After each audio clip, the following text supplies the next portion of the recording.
So my name is Lily, and I was a Reacting to the Past student for several years at Smith College, and I graduated in 2010. And during that time, I was also a competitive debater. I went every weekend to tournaments across the world and spoke for 2 days out of every week. So I had what I thought was kind of an unfair advantage when I entered the Reacting classroom, which is that I already felt really comfortable with a lot of the skills that we are hoping you'll learn and that everyone learns as a part of the Reacting curriculum.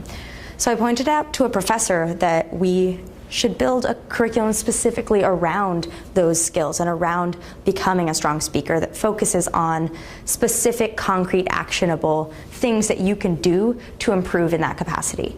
And our goal in Reacting is that you're not just talking to get your speech over with or to make your point or to intimidate the other side, but that you're there to really connect with people, especially who don't necessarily already agree with you. A big part of Reacting is persuading others to come to your side, persuading people who are indeterminate or might think that they're part of a group so they have to think one thing, sort of cutting against that groupthink that can become so endemic to factions or to being part of one side of an issue or another, and in fact, really communicating clearly and consistently to your fellow students. And this can be true when you're just sitting around the table talking, when you're talking to a professor, when you're in a seminar, in another class. These are the types of skills that we want you to develop, not just to give speeches in front of large groups, but just to become a really clear and effective speaker so that people really want to listen to what you're saying.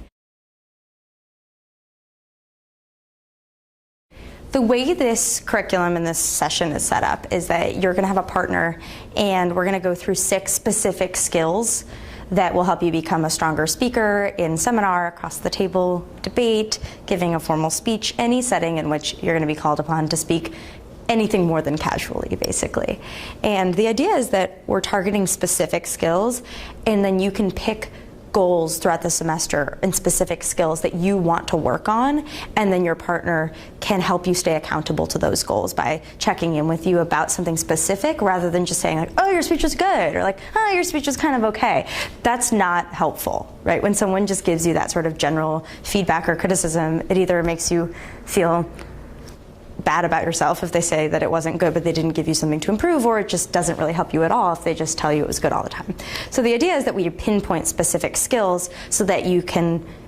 target those and then look at how you can grow in that specific area throughout the semester. So